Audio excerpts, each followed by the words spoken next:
Boy, oh boy, ladies and gentlemen, do I got something special I've been cooking up for y'all. In this one, man, it's me and my best friend in the world, Jordan. We're going to be ranking all of the Phase 1 MCU films from Iron Man 1 to the end of Phase 1. If you like the video, man, go ahead and spam the ever-living shit out of the like button, subscribe, share the video, go ahead and put it on your favorites, and we'll see if we can't go viral, boys. We'll see you in the next one. Bye-bye. Hello, Jordan. You can call me Sizzle. You're going to hear that probably a bunch throughout this, and I'm here just because I am the movie guy. I love movies, I love Marvel, and I love Marvel movies. So on this stream, if you like this and we end up making more movie stuff, you'll come to see why they call me the movie guy. The first one is Iron Man 1. Iron Man 1, all in all, I think was a fucking phenomenal movie. I think it started everything there is to essentially be about the MCU. You know my opinion. Yeah. I mean, personally, the greatest of all time. I'm just gonna say it once. Well, you're an Iron Man fan. I know you like fuck over Iron Man. Always. Yeah. I'll ride that meat all day. And to be honest with you, Jon Favreau, as a director, I mean, shit, him and Vince Vaughn's Rounders, anything he's done ever since the best early movies, him directing it, Robert Downey Jr. building the suit to get us out of the cave. Absolutely. Fuck yeah. Also at the same time, it was insane. Starting the MCU. They took a huge risk on this. And honestly, once again, when it comes to Marvel and casting, you're going to hear me say this all day. I think the best thing Marvel does is casting decisions. 100%. Yep. And so, you Absolutely. find me any person on planet Earth that's just similar to Tony Stark and turn his life around like that, find me one better than RDJ. So, well, dude, and you know, the character itself, it's kind of like the American dream. Like, this guy's got the world at his fucking fingertips. Like, he's handsome. The dude's smart as hell. Like, he's got a lot of demons and problems to work yeah. with, just like RDJ. And so it's about him going through that. And you see the internal battle he has. He's the good For guy sure. and the bad guy. But he's a relatable character, though. Stanley created him as the character that you should hate, but you love because he's a superhero. That 100%. That was his idea of Iron Man, that he should have been a villain, but he ends up being one of the best there is, if not the best. Yeah, absolutely. In my opinion, you know where I'm going to put it? God tier. There's no question. I can think of 3 right off the bat that I'm already putting in there. I won't name them yet. Iron Man is one of them. Iron Man's a good pick. Next, Nick, what's your opinion on Iron Man? I watched a video recently about how Marvel Studios actually loaned $500 million to be able to make the film. Just completely, basically betting their lives away. Everything. Yeah, they put everything on the film, absolutely. It's the most crucial point. This is the most important point in Marvel's history. Anything else after that is because of that. Well, if it bombed, you're 100% right. It would have been just another superhero movie. Yep, 100%. There was always superhero movies, but nothing like the MCU until the MCU. Correct. So like it would have been just another superhero movie. Yep, correct. Yeah, the Iron Man was the initial draw into the whole fucking franchise. The whole cast. Everything. And to be honest with you, Jeff Bridges is one of my favorite actors of all time. It's my father's favorite actor of all time. I mean, one, he's the dude. Let's not, yeah, you know what I mean? 100%. But he's in that movie. I mean, Gwyneth Paltrow, Terrence Howard. Terrence Howard really helped bring that whole thing together as well, and he doesn't get enough credit for that. So everything that they did all together, and Stan Lee and the Vision, and Marvel almost going broke in the 90s and selling off the X-Men, the Inhuman Spider-Man, I mean, Sony, Fox. I mean, got to do what you got to do to stay afloat. There's no question where this goes. Yeah. Fuck, dude. Yeah, you convinced me, even as a kid. Put it there. I want to see you drag it. You could sell me something I already own, dude. So I would say Iron Man. The first Iron Man is going to have to be God tier. Yeah, Oh, 100%. Okay. Yeah. So let's just go ahead. Let's put it where we know it needs to be. Yeah. Let's chill. Well, there's millions of these lists out there. Everybody's going to have some similar, some did. So yeah, let's just keep going. Next one. So 2008. The next one we have the Incredible Hulk. And so I should say, and I didn't say this, we are starting with, obviously, the Infinity Saga, Phase 1. So in Phase 1, Iron Man came out May 2nd of 2008. I was 10 years old. You were 10 years old. 100%. Now we're on the Incredible Hulk that came out a month later. Some people kind of get these confused, which one's first. It only came out a month after the original Iron Man? June 13th of 2008, the Incredible Hulk with Edward Norton, not Mark Ruffalo, Edward Norton. I liked it. I liked Edward Norton. William Hurt, phenomenal. Yeah. Liv Tyler, Betty Banner. I mean, shit, dude. Like, 100%. Yeah, good cast all around. It was a good cast, but you know what? There was a category that was made for this movie, and it unfortunately is blue balls.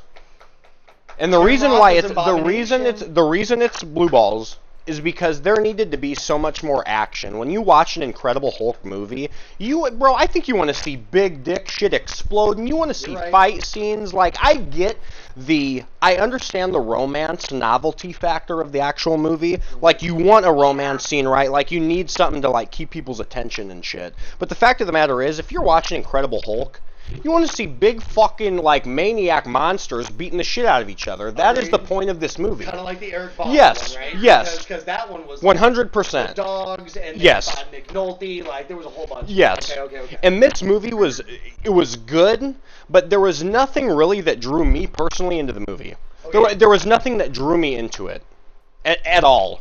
The whole time that the movie. Even when we were 10, don't fuck with me.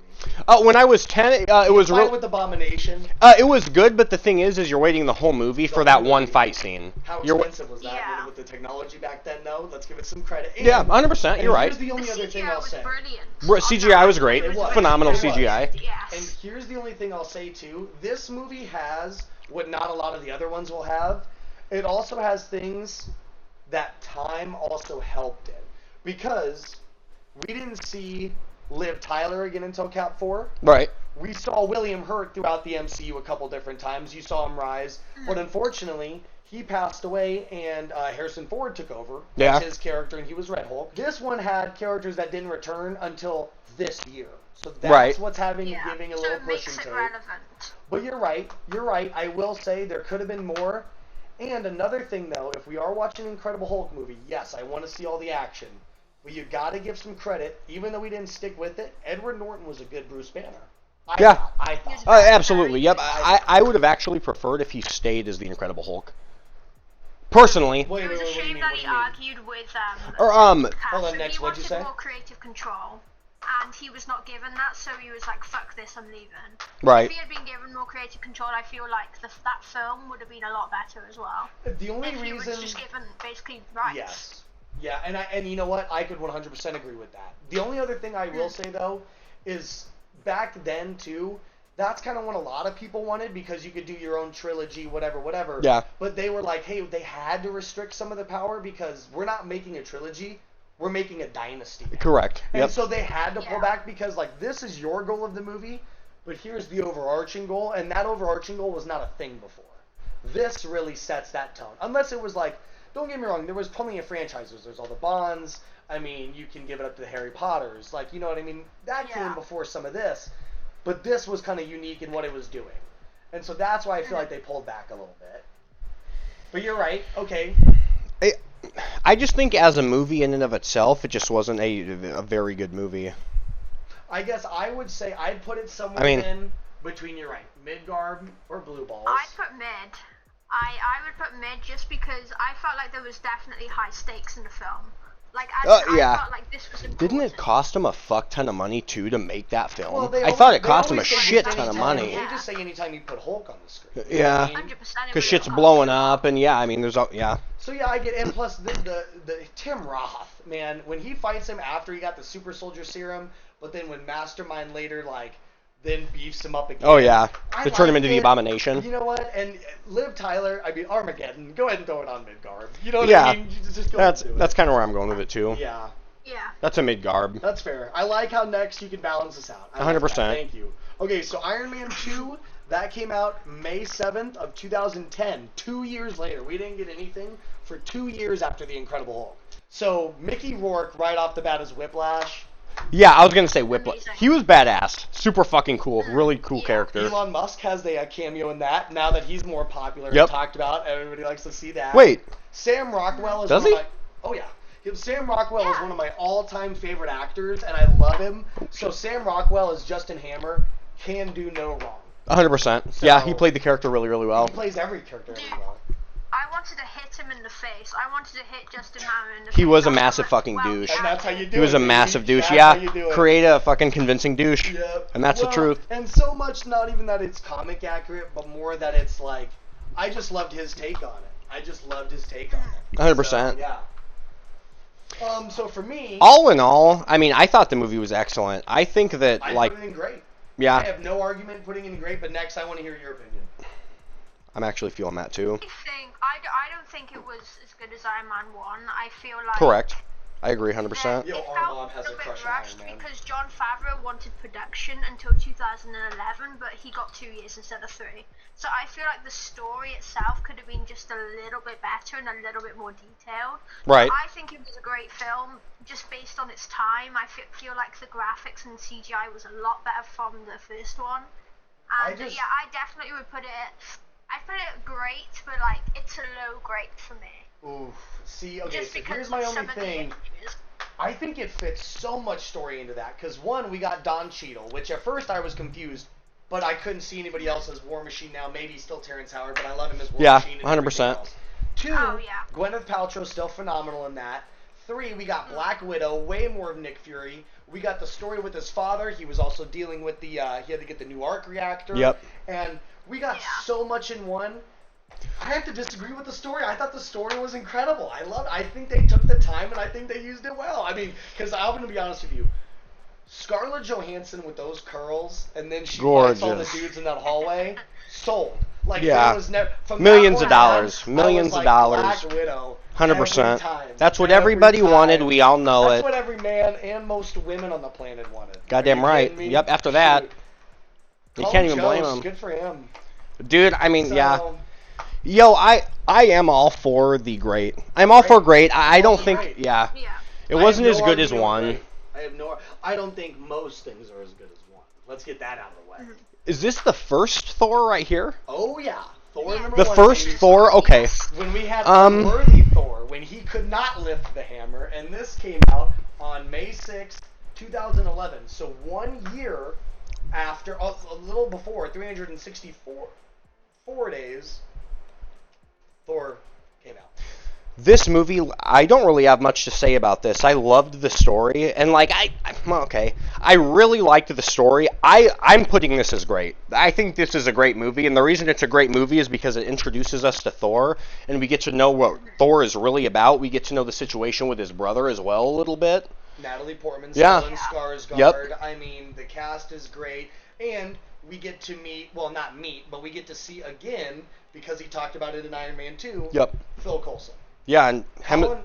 Hemsworth played it great. Clark Gregg, yeah. Hemsworth is excellent. Hemsworth is good. He plays it so fucking good. And what's crazy is that's his best role because he plays like a perfect Thor. I think that's his best. Like, that's just his best. You know what I Yeah, mean? it's So, the best character. Yeah, and Tom Hiddleston Hawkeye is was Loki. also introduced as well in the film. Yes, you're right. Hawkeye. Briefly at the Yep. start, Hawkeye was yeah. introduced a little bit, yeah. 100%. Yep. Yo, I forgot about that. Now Okay, that you he's say that. He's the only one that's got the It was a lock on. Yeah, it. he's got. Yeah, he's he got the does. lock on it. Goddamn right. Yep. And remember, it's yeah, and so yeah, I loved it. And Coulson in Iron Man 2 when he says, "Hey, I gotta leave. I gotta go to the New Mexico," and he says, "Oh yeah, the land of enchantment." Yep. And that's where he went. 100%. The crater. Yeah. And so, yep, I loved that. I mean, yeah, like I said, the cast, I loved the magic, the science. It took us to the first time we left Earth. We went to Asgard. And Yeah, I you're still true. remember, Yeah. I remember the Einstein-Rosen bridge, and then it flips, and then you get the golden city of Asgard. And The golden arches, yeah. I get chills. When we got the music, I love the music in the MCU. When we got the music entering Asgard. It's epic. It's amazing. And Loki, look where, I'm just going to say this quick, and this is including the TV shows. I won't touch much on that because we're doing MCU movies. That character development from Thor to where we're at now. 100%. Yep. Holy shit. Loki Okay. is one of my, probably literally. Yo, dead ass though. We can talk about this. Loki is probably, in my opinion, top 3 MCU characters. His development is fucking amazing. Yes. Great Unbelievable. character. I think at Great least top character. 3. At least top 3, top 5. I'd have to think about He's that got to for a be. little Well, while. it's just. I'd have to, you gotta give me time to think his about that. development is unbelievable. Now, again, Yes, when compared the to character Tony development, Stark, but I gotta think about all of them. Yeah, because if we right. think about all of them, as much as and Well, this is dude, something. I think it's similar to Tony Stark. I think it's incredibly similar. He has sacrificed himself in Loki. There's so many people. His redemption arc. His redemption Because arc. I also It's a think redemption arc. Thanos It's is similar exactly to the same Tony. redemption arc, and it's bigger. Well, not bigger, but I have to think very, about very that. low Yes. stakes. Just because there's not as much Stakes, screen it's time. worldly stakes. Yeah, but Thanos, Infinity War is his movie. He gets the whole fucking movie. Like. Yeah. Like yeah. That, We'll get there. We'll get there. Yeah, and that's what I mean. We'll get there. Let's stay on track. So Thor 1. Yeah, I'm putting it, and you know what though? Big great. See, here's the thing for me. I'd put it in great. I'd put it in mid to low great, but I'd still put it in great. Correct, 100%. So that's where I'd put it. Next, you got anything to say about that? I think I laughed my ass off watching the film. It was funny, and it was fun. But dude, you know what? You know what though? But it was funny. It wasn't cheesy funny though. Yes. They did it correct. They did it exactly the way that you wanted it to be done. We'll get into the Thor movies later because the Thor movies they have an interesting sort of. We'll get to that. Yeah, we'll get to that. 100%. Okay, so put Thor in great. Let's move on, or else we'll be doing this all day. Yep. Okay. Yeah. Cap one. 1. I'm excited to talk about Captain America 1.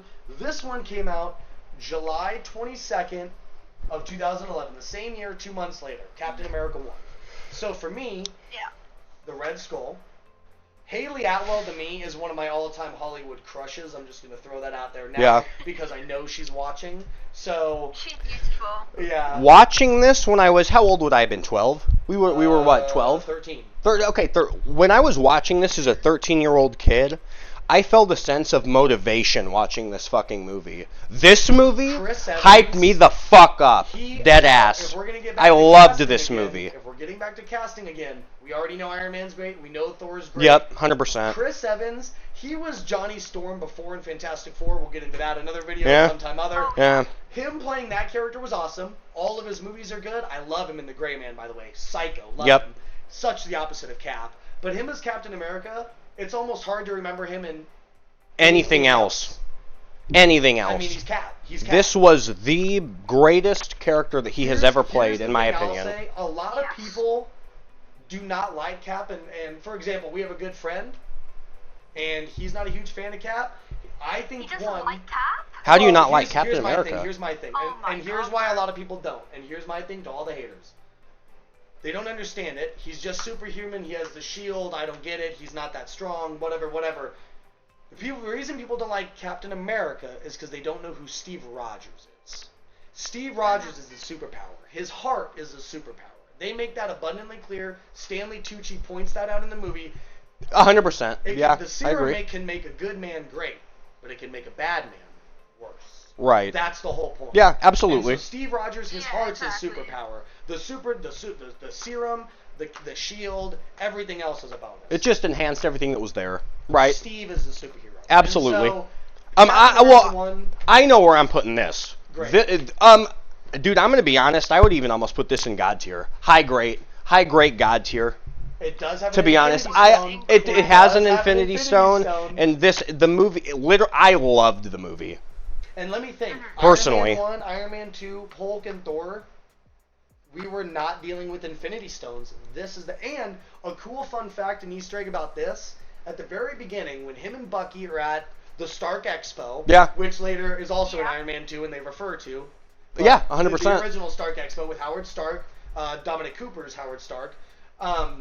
There's a scene where Bucky and Cap are talking, and when Steve turns around, and if you look at it or pause it just right, in the background behind him at the Stark Expo, there's a bunch of lights that are kind of in the distant background. Yeah. It's 6 colors, and it's the 6 colors of the Infinity Stones. If you pause it at the right time, there are 6 I didn't realize that. Yes. Huh. Dude, I have watched them so many times. I notice all this. Yeah, that shit's badass. Dude, Yeah. but I'm saying God tier. I stand by God tier. I love God tier. You say God tier. Next, you be the deciding factor. And if you say it's mid, then just say what you think. Then we'll put it in. Say what you think. So I think that this film, it appealed to a lot of generations. My dad, he didn't watch it originally, but I forced him to watch it with me, obviously. But he loved the film because of the historical aspect. Yeah. He loved the film because it portrayed Nazi Germany, for example. For sure. And, there is that aspect, for sure. Stuff. Well, and so for all the history nerds out there, they would have loved this film as well. So it was kind of multi-generational. Yeah. Love because that. when it came out in 2011, some of the people would have been 70s, 80s, who would have remembered that time. Yeah. 100%. So I feel like it was an incredible film, and I feel like it reached out to more people than say Thor would have. Okay. Yeah, fair. God tier. Fair. God tier.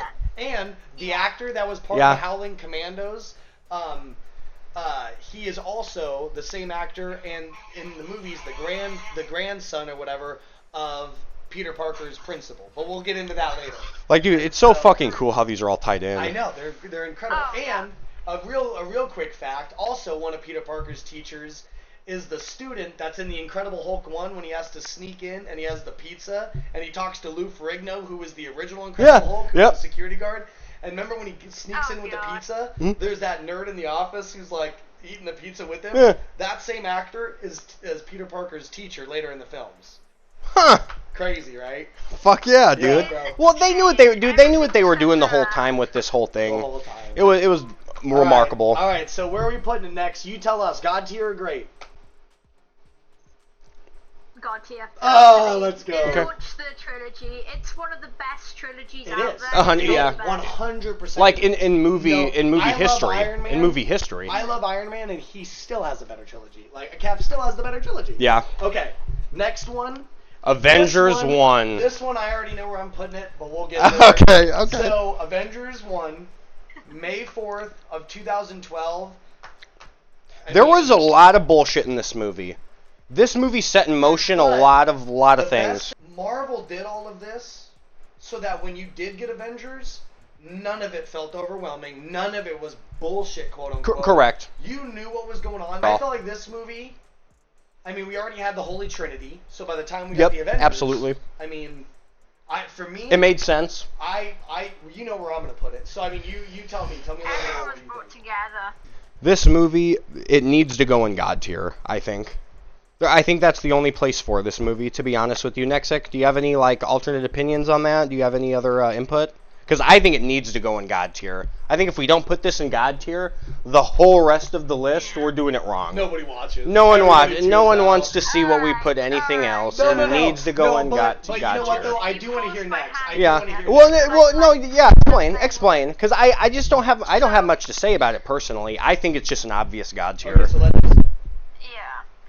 I feel like the plot was kind of obvious to guess in a way, like as in Fair. you saw Loki in Thor, and then oh god, there's going to be an alien invasion, and then say Cap was talking about how Tony was all for himself in the first part of the film. It was obvious that Tony Yes. was going to do a sacrifice. Yes. I felt Yeah. like it was quite an obvious film. It gave us But- plenty of fan service. 100%. It did. But it was incredible, and Mark I Ruffalo's wish I was Hulk. old enough to watch it Yeah. back then, because I bet it was insane to watch in theaters. Oh, midnight showing. I went to Yeah. midnight showing Yeah. for most. Shit was of fucking these. crazy. I guess I never even brought that up. Most of these, and I'm talking also the X-Men's, the Fantastic Oh, yeah. Fours. the X-Men's are Ghosts. crazy. I was always there at midnight showing. Yep. Always. So let's back on track. But you know what? I get exactly what you're saying next. But Yeah. you're right. The one thing that did help it take away from the obvious, and let's talk comics for a second.